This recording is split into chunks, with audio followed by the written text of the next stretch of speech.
Sugeng Siang, Rahayu, Rahayu, Rahayu, Del Kumandel Gentewati, dan Silpringsil. Macarin kamu gak jauh beda dengan main ludo. Pakai nanya silsilah, golongan darah, ningrat atau umum.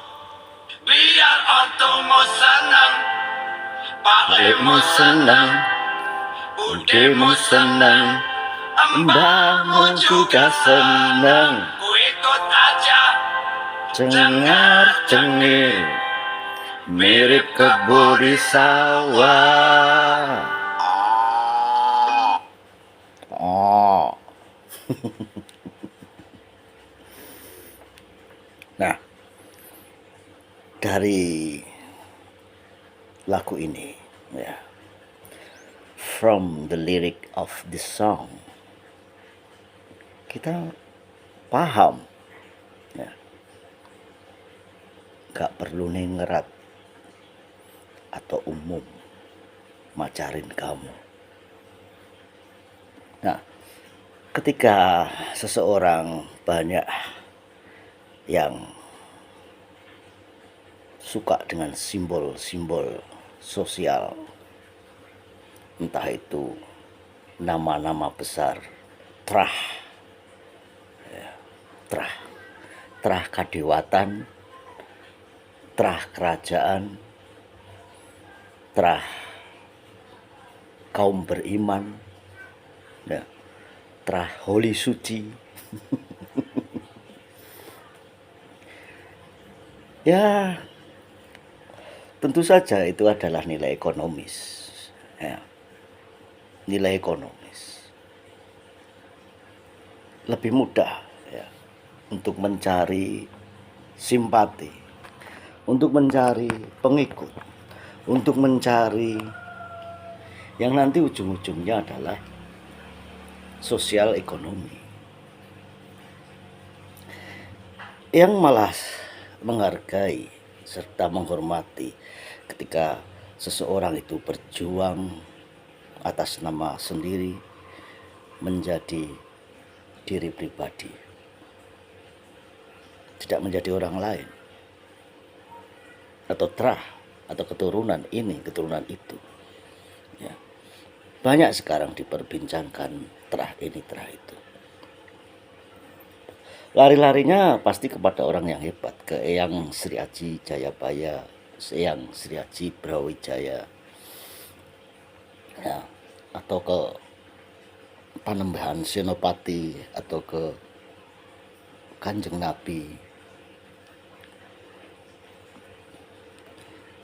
Tapi tidak ada yang mengaku trah keturunan dari Fir'aun atau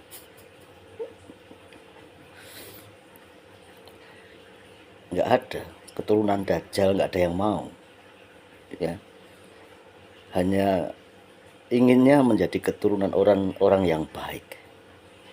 Nah, itulah kenapa cita-cita, harapan ingin menjadi baik itu ada, ya.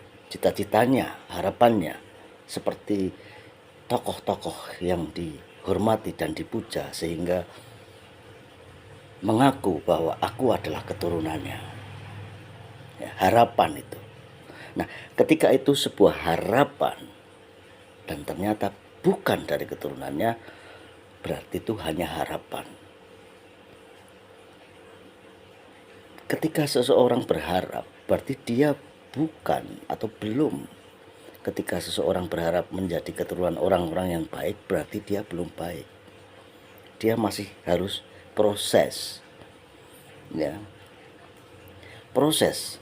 Sehingga proses itu nanti ketika proses itu benar-benar tulus dan baik, namanya akan sama, meskipun tanpa harus mengaku trah keturunan orang-orang hebat, orang-orang baik, namanya akan sama. Tetapi ketika orang itu mengaku trah keturunan orang-orang baik dan ternyata bukan, maka prosesnya akan terhenti di jalan. prosesnya akan terhenti di jalan dan itu akan mempermalukan. Ya.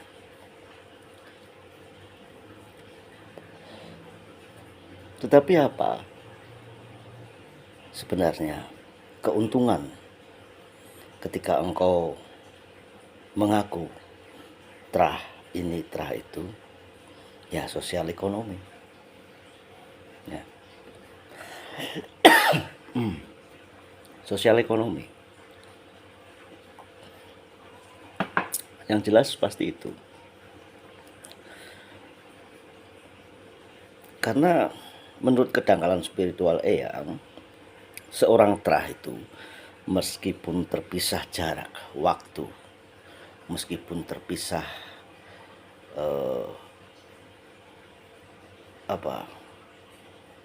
terpisah kekancingan atau surat yang menerangkan bahwa ini adalah terah cucu dari Brawijaya misalnya terah cucu dari kerajaan Mataram, tetapi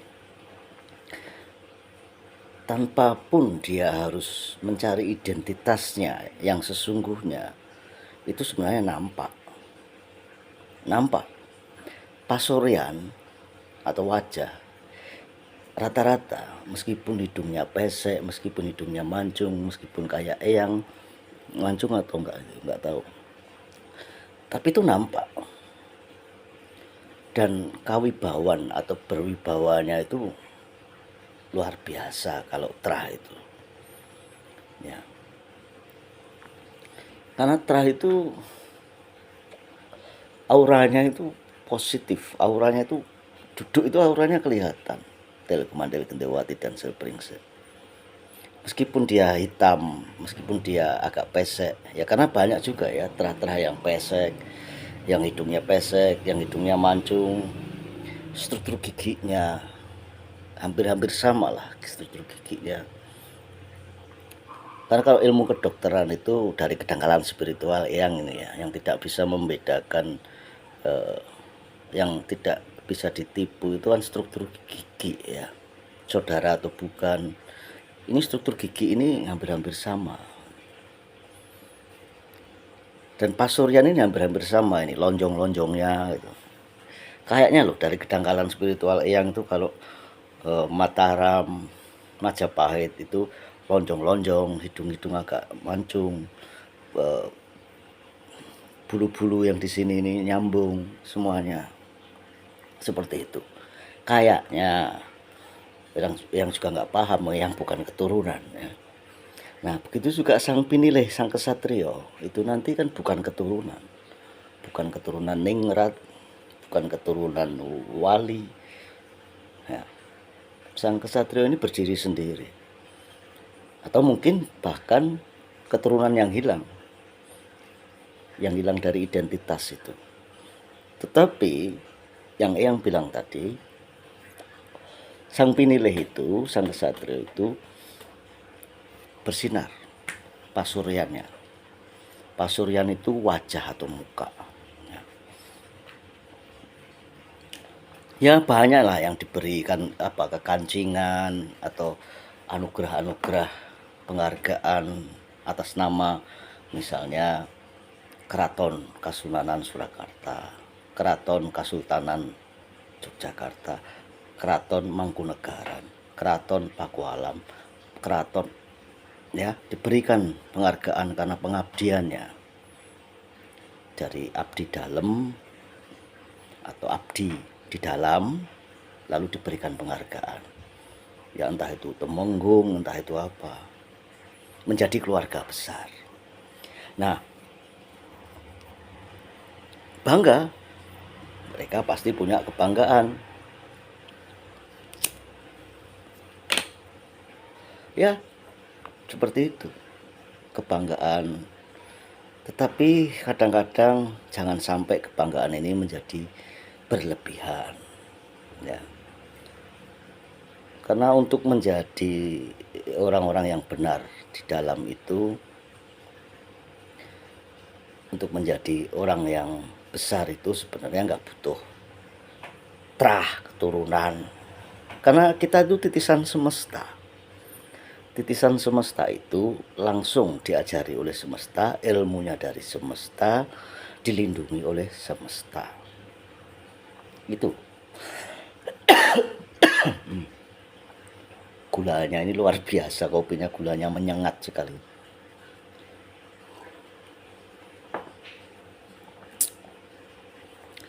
Nah, jadi apa yang membedakan gitu loh ketika misalnya ada itu yang baru viral ya. Aku keturunan ini, aku keturunan itu. Sebenarnya dari Pasuruan itu sudah kelihatan loh, Pasuruan ini ya. Nyememeh, kalau orang Jawa bilang nyememeh. Nyememeh itu kayak wajah orang kaya juga tidak, wajah orang miskin juga tidak. Lebih ke wajah orang gimana ya, yang waduh, yang nanti menghina lah kalau itu. Ntar, yang pilih bahasa yang benar dulu. Ya wajah orang, jangan bilang orang miskin ya. Maaf. Eh, wajah orang kurang beruntung gitu ya. Wajah orang kurang beruntung, tapi kok hidupnya beruntung gitu. Nah, aneh kan? Wajah kurang beruntung, tetapi hidupnya beruntung. Berarti cara keberuntungannya itu harus didongkrak, harus diganjal dengan sesuatu yang membuatnya beruntung. Nah, gitu. Itu aja toh. Simple. Jadi itu semuanya simple sebenarnya. Itu pun bukan hanya orang yang viral itu, semua orang itu ya kalau sudah menjadi beruntung dengan cara-cara mungkin untuk mendapatkan keberuntungannya itu ya banyak cara kan untuk mendapatkan peruntungan. Setiap orang menggunakan cara masing-masing, entah dengan cara yang baik, entah cara yang kurang baik, atau dengan cara yang baik sekali. Ada cara yang baik sekali dengan jalur pendidikannya, kerja kerasnya.